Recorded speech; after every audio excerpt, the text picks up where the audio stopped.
So good morning class 10 students. इसके पहले वाली क्लासों में हम लोगों ने कृतिका का लास्ट लेसन साना साना हाथ जोड़े जो कि सिलेबस में इस समय है और इसका वाचन किया, इसकी व्याख्या सुनी और आज की क्लास में हम लोग इसके प्रश्नोत्तर क्वेश्चन आंसर्स वो कंप्लीट करेंगे। तो एक एक करके क्वेश्चन रीड होते जाएंगे और मैं उसकी व्याख्या करता जाऊंगा। इसके बाद आप लोग अपने अपने नोट में इसके क्वेश्चन आंसर कंप्लीट करेंगे। Okay okay, so read first question. Name Harsh. झिलमिलाते सितारों की रोशनी में नहाया गंडोक लेखिका को किस तरह सम्मोहित कर रहा था? बड़ा ही आसान जवाब है इसका। जैसे ही पाठ आपका स्टार्ट हुआ था, सबसे पहला जिक्र जो था वो यही का था कि लेखिका जब गंतोक शहर पहुंची, वो मैंने आपको बताया था, हाथ कट जाओ, मैंने आपको बताया भी था कि लेखिका ऊंचाई पर थी और जब लेखिका वहां पहुंची तो शाम हो चुकी थी, यानी रात होने वाली थी। ठीक, सूरज ढल रहा था और अंधेरा हो रहा था, लाइटें जल रही थी। तो जब लेखिका ने देखा तो लेखिका को ऐसा लगा जैसे गंतोक शहर की समस्त लाइटें जल रही थी। तो लेखिका को उस गंतोक शहर यानी गैंगटॉक, वर्तमान में उसका नाम क्या है? गैंगटॉक, जो कि सिक्किम की कैपिटल है, सिक्किम की राजधानी है। तो लेखिका को ऐसा लगा जैसे आसमान धरती पर उल्टा पड़ा हो, सारे तारे जमीन पर बिखरे हो। और ऐसा दृश्य लेखिका ने इससे पहले कभी देखा नहीं था।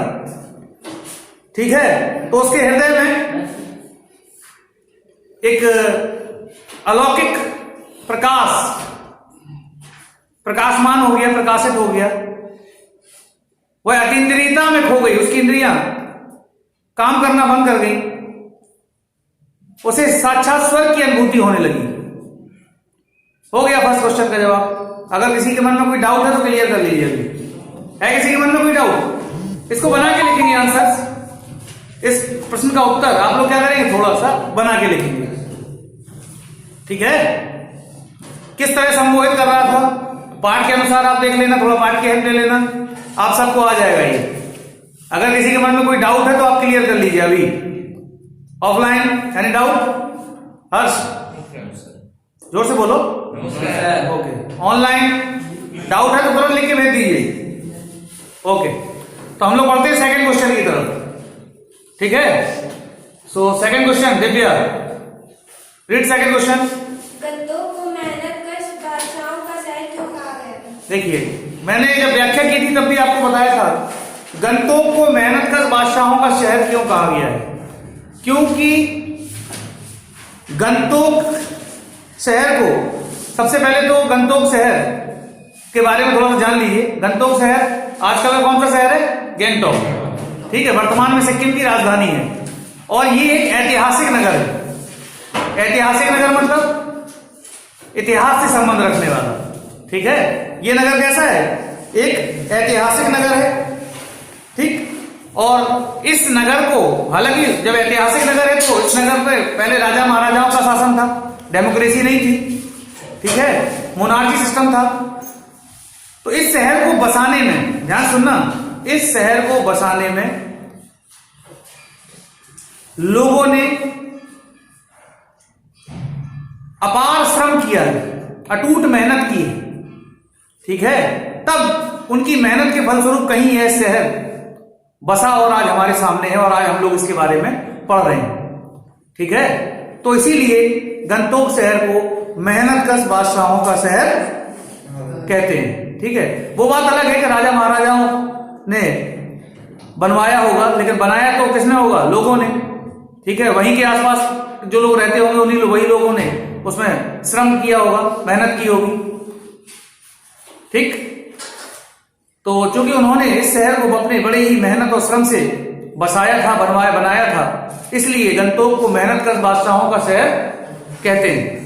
आगे समझ में नहीं आया? और यहाँ के लोग बड़े मेहनती होते हैं, ये तो हम लोगों ने लेसन में पढ़ ही लिया था। ठीक है, तो अगर किसी के मन में कोई डाउट हो तो क्लियर कर लीजिए अभी offline. Any doubt? Abhishek? No. Online? Any doubt? No doubt. Then अब हम लोग बढ़ते हैं अगले क्वेश्चन की तरफ। ओके, तो नेक्स्ट क्वेश्चन आपका कौन रीड करेगा? शिखा,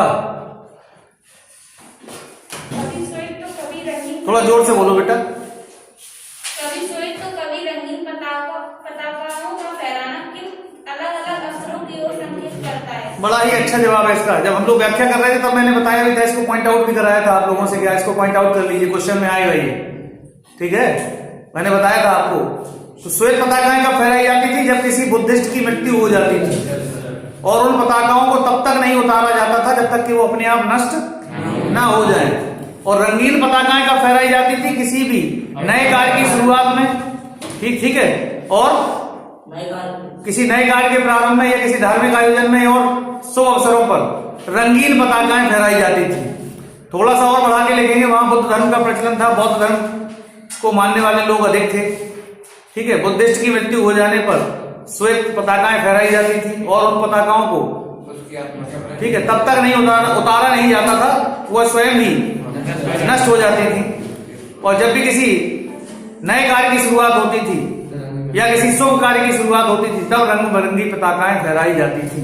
बैठ जाइए बेटा। तो मिल गया, आई होप कि सबको आपका जवाब मिल गया होगा। अगर किसी के मन में कोई डाउट है तो क्लियर कर लीजिए, आप पूछ लीजिए मुझसे। है किसी के मन में कोई डाउट?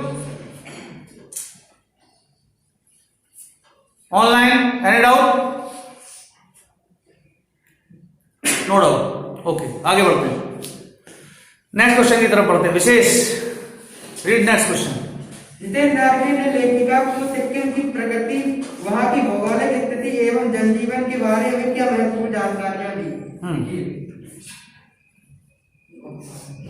तो इसको तो आप लोग बुक से लिख के ज्यादा बेस्ट लिख सकते हैं कि क्या क्या जानकारियां दी। पाठ में स्पष्ट दिया था कि बहुत सारी जानकारियां दी थी। पहली जानकारी तो उसने गंतोक शहर को के बारे में ही दी थी कि ये बड़ा मेहनतकश बादशाहों का शहर है, यह एक ऐतिहासिक नगर है, दी थी कि नहीं। फिर धीरे धीरे करके गंतोक शहर के बाद ये बताया था कि ये सिक्किम की राजधानी भी है, ठीक है। आज हम लोगों को पता है कि आज उसका नाम परिवर्तित है, गैंगटॉक हो गया है। उस समय नाम क्या था? गंतोक। और बहुत सारी चीजें, इसका मूल नाम क्या था? गंतोक था। पहले यहां ये भी बताया था उसने कि पहले यहां पर्यटक स्थल नहीं थे, ठीक है। बैठ जाइए बेटा आप। विशेष, पहले यहां पर्यटक स्थल नहीं थे, तो पर्यटक स्थल बनाने के लिए भी प्रयास हुए। किसने प्रयास किए थे? व्याख्या में जल्दी देख के बताइए अपनी बुक्स में, कैसे पर्यटक स्थल के रूप में विकसित हुआ, जल्दी बताइए। ये बताया था कि पहले सिक्किम राज्य एक स्वतंत्र रजवाड़ा था, ठीक है, डेमोक्रेसी आने के पहले। भारत में इसका विलय बाद में हुआ, याद कीजिए, व्याख्या में मिलेगा आपको, चेक करिए। बताना क्या है? आपको ये बताना है कि किसके प्रयासों से इसे एक पर्यटक स्थल के रूप में विकसित किया गया। पॉइंट आउट नहीं किया था आप लोगों ने, मैं बताता हूं, चलिए छोड़िए, पर देख लेना आप लोग। मेजर शेखर दत्ता, एक मेजर थे शेखर दत्ता, उन्हें लगा कि यहाँ पर्यटन की अपार संभावना है। उनके प्रयासों के फलस्वरूप ये एक पर्यटक स्थल के रूप में धीरे धीरे करके फिर बाद में विकसित हो गया। मिल गया? यस सर, लास्ट में मिला या नहीं मिला? Yes sir. मिल गया।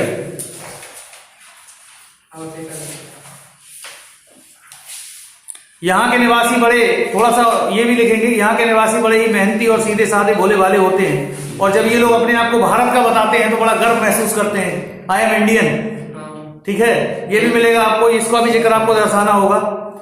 इसके अलावा लेखक ने और भी चीजें कई बताई थी, आपको बताई थी ना, लेखिका से जो भी बातें बताई थी उन सब का जिक्र आपको इस आंसर में देना है। हालांकि आंसर काफी बड़ा हो जाएगा, तो इस बात का भी ध्यान रखना है, क्योंकि जितेंद्र नार्गे लगातार लेखिका के साथ रहा तो उसने बहुत सारी बातें लेखिका को बताई थी। तो उसमें से कुछ मेन जो आपको लगे उन्हीं का जिक्र आपको करना है, वरना फिर ये आंसर आपका बहुत बड़ा हो जाएगा, ठीक है, हो जाएगा ना।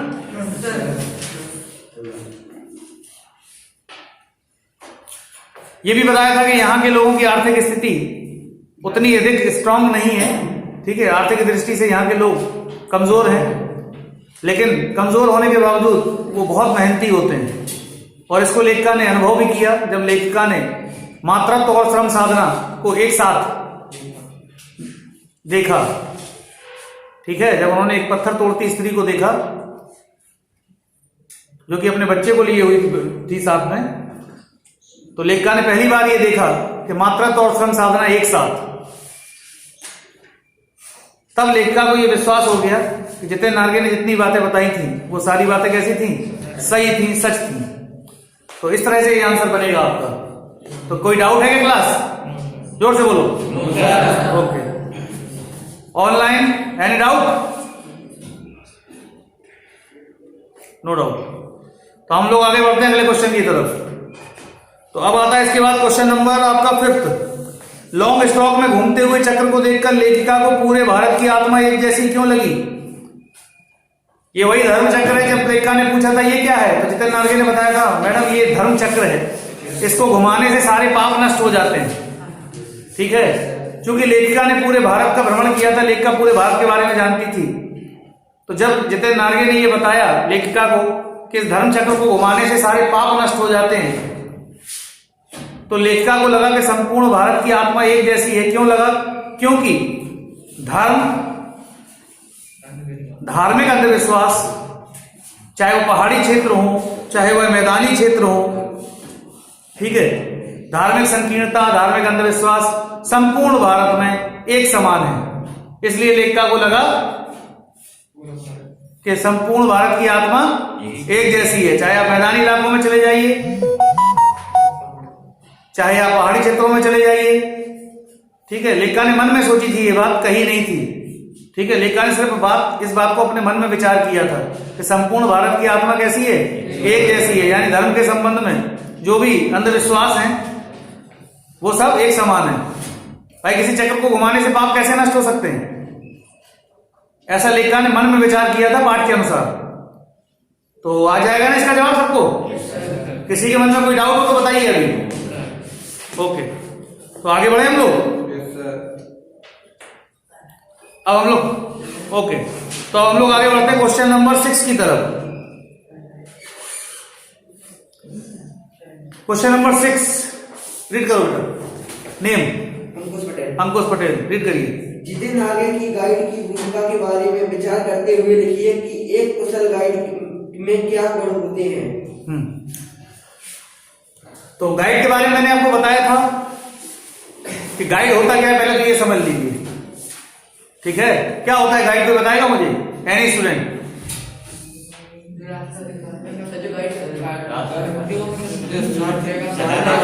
एक मिनट, सब बोलेंगे तो फिर समझ में नहीं आएगा।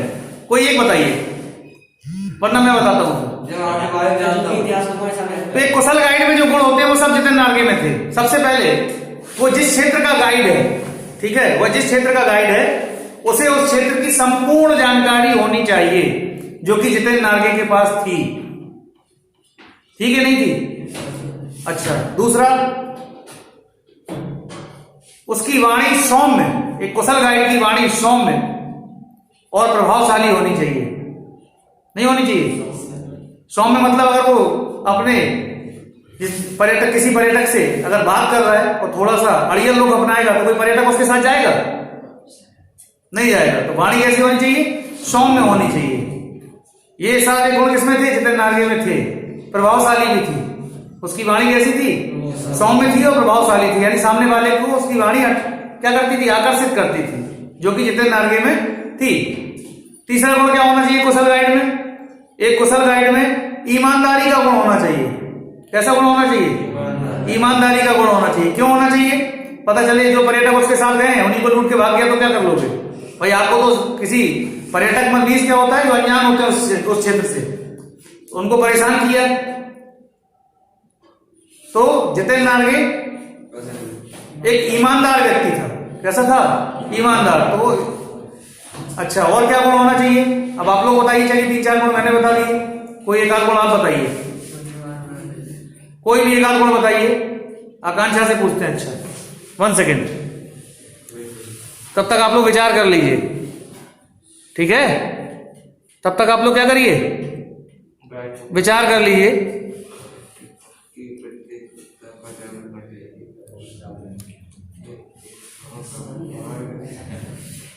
ओके।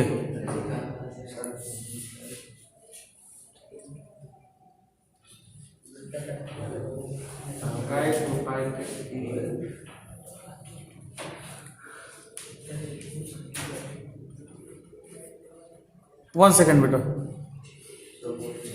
क्या हो गया?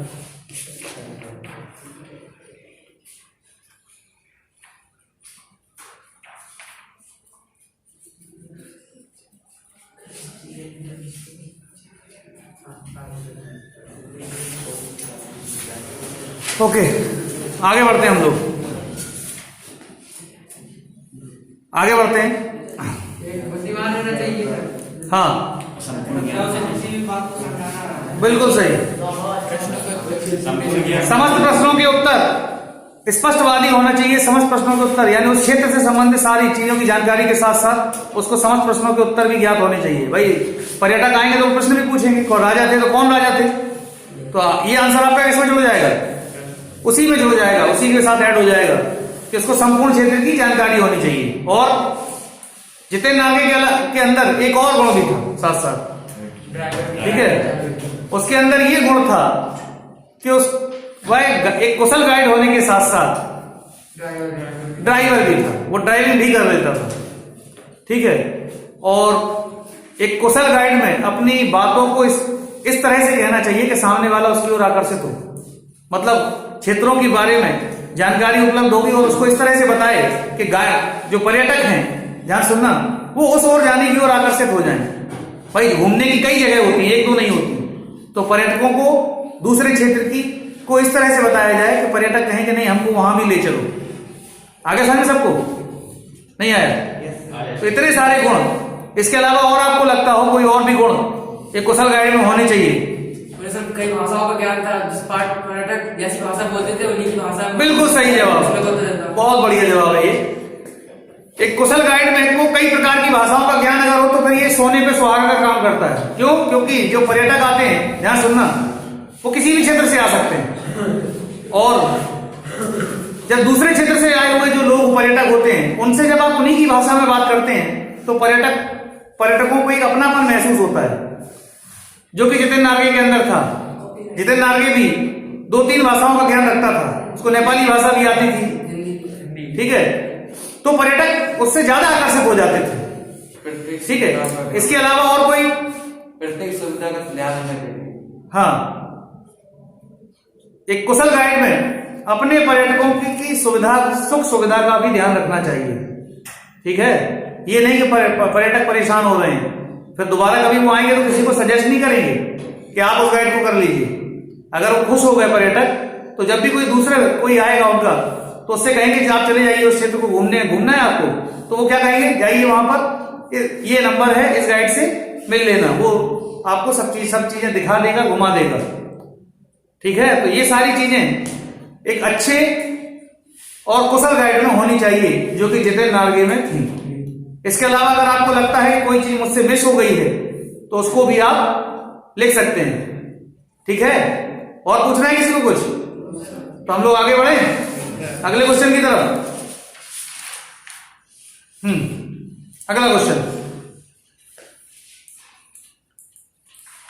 अगला क्वेश्चन अभिषेक रीड करिए। इस यात्रा वृतांत होगा। बसंत कहां से आ गया? वृतांत नहीं, वृतांत। मैंने आपको बताया था यात्रा वृतांत क्या होता है। यात्रा के अनुभवों को लेखक ने हिमालय के जिन जिन रूपों को चित्र खींचा है उन्हें अपने शब्दों में लिख दिए। अब लेखक ने हिमालय पर्वत के बारे में जो चीजें कही हैं उनको आपको लिखना है, ठीक है। तो लेखक ने क्या क्या बताया था? हिमालय को कैसे बताया था? विराट।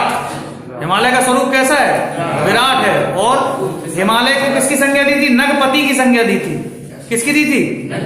नगपति। नग पर्यायवाची किसका होता है? पर्वतों का ही होता है, ठीक है। और नगपति की संज्ञा दी थी। और क्या कहा था कि हिमालय पर धुंध और बर्फ की वजह से इसको हिमालय पर धुंध और बर्फ इस तरह नजर आती है जैसे किसी ने सफेद चादर उड़ा दी हो, सफेद पाउडर छिड़क दिया हो पर्वतों पर। बताया था। इसके अलावा आप अपनी बुक्स खोलिए, बुक्स में कुछ ज्यादा बेटर तरीके से दिया है, ठीक है। देखिए और बताइए, ये क्वेश्चन आपको फाइंड आउट करने में ज्यादा आसानी से मिल जाएगा, चेक कर लीजिए। सूरज की रोशनी पड़ती है, कहीं पे बादल पीले, कहीं पे हरे लाल। हाँ, मैं भी बुक ले लेता हूं, देखता हूं जरा क्या क्या दिया था इसमें। तो कहीं कहीं पर क्या थी, फूलों से सजी हुई घाटियां थी, ठीक है। और फूलों से सजी हुई घाटियों के अलावा एक ऐसी सुंदरता थी कि वहां जो भी व्यक्ति देखे उस सुंदरता को वो मंत्रमुग्ध हो जाए। क्या हो जाए? मंत्रमुग्ध हो जाए। मंत्रमुग्ध होने के अलावा समस्त पहाड़ियां, समस्त पर्वत शिखर ऐसे लग रहे थे जैसे उन पर किसी ने पाउडर छिड़क दिया हो, ठीक है। इसके अलावा जब लेखिका ने कटाव नामक स्थान को देखा, किसको देखा? कटाव नामक स्थान को देखा, तो लेखिका को ऐसा लगा कि ये स्थान स्विट्जरलैंड से भी अधिक सुंदर है, ठीक है। लेखिका को ऐसे लगा जैसे यह स्थान स्विट्जरलैंड से भी अधिक सुंदर है। इस स्थान पर व्यक्ति की समस्त तामसिकताएं नष्ट हो जाती हैं, समस्त बुराइयां नष्ट हो जाती हैं, और वो कैसे बदल जाती हैं? अच्छाइयों में बदल जाती हैं। कैसे बदल जाती हैं? अच्छाइयों में बदल जाती हैं। आगे समझ में। तो जब लेखिका ने सेवन सिस्टर वाटरफॉल देखा तो लेखिका को अभिशप्त राजकुमारी की याद आ गई, क्योंकि जितेंद्र नाग की कहानी बताता है सेवन सिस्टर फॉल के बारे में। उस कहानी का जिक्र आप चाहें तो अपने पाठ में देख सकते हैं, ठीक है। आया समझ में सबको? नहीं आया? फिर जितना बढ़ाते जाएंगे इस आंसर को, ये आंसर उतना ही बड़ा होता चला जाएगा। जब लेखिका ने उस स्थान पर, कटाव नामक स्थान पर, लेखिका ने स्वर्ग की अनुभूति की। कैसी की? उसको ऐसा लगा जैसे साक्षात वह स्वर्ग में आ गई, मंत्रमुग्ध हो गई। समस्त तामसिकताएं, समस्त वासनाएं, ये सब क्या हुआ? उसके मन से नष्ट हो गई। और कटाव के आगे एक और स्थान था लायुंग। लायुंग में तो लेखिका को लगा कि हमारे देश के जो ऋषि मुनि हैं उन्होंने जो भी वक्तव्य दिए हैं वो सब इसी स्थान पर बैठकर तपस्या करते हुए दिए होंगे, ऐसा मन में उसने विचार किया। तो इतना बड़ा आंसर बनेगा ये आपका। तो लिख लेंगे सब लोग? जोर से बोलो। ओके, कितने क्वेश्चन कंप्लीट हो गए? 7। ठीक है, अब कितने बचे? 9। तो अब बेल भी लग गई है। अब बाकी फिर हम नेक्स्ट क्लास में पढ़ेंगे। ओके।